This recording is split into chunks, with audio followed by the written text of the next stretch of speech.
So one of the, I think, most common questions I hear ambitious young people ask is, I want to be the next Elon Musk. How do I do that?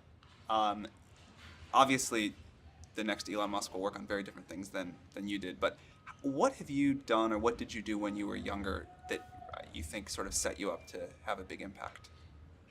Well, I think first of all, I should say that I did not expect to be involved in all these things. So the five things that I thought about at the time in college, so quite a long time ago, 25 years ago, um, making life multiplanetary, um, accelerating the transition to sustainable energy, um, the internet, broadly speaking, and then genetics and AI. I think I didn't expect to be involved in all of those things. I actually, at the time in college, I sort of thought helping with electrification of cars was how I would start out, and that's actually what I worked on as an intern, was advanced ultracapacitors to see if they would be a breakthrough relative to batteries for energy storage in cars.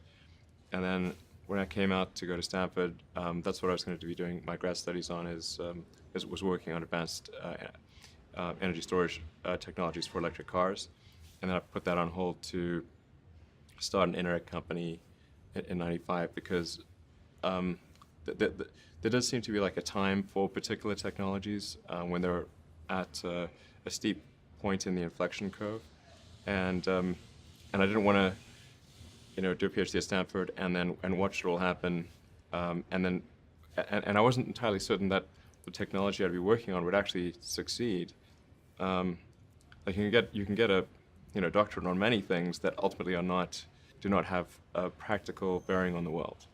And I wanted to, I really was just trying to be useful. That's the optimization. It's like, what can I do that would actually be useful? Do you think people that want to be useful today should get PhDs?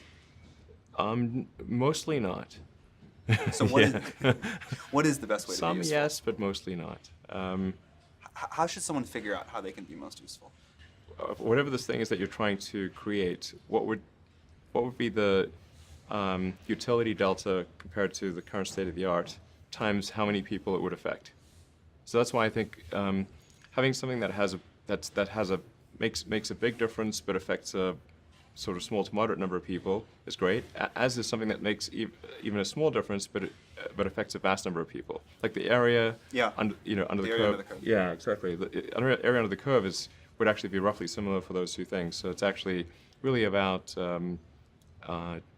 just trying to be useful and matter.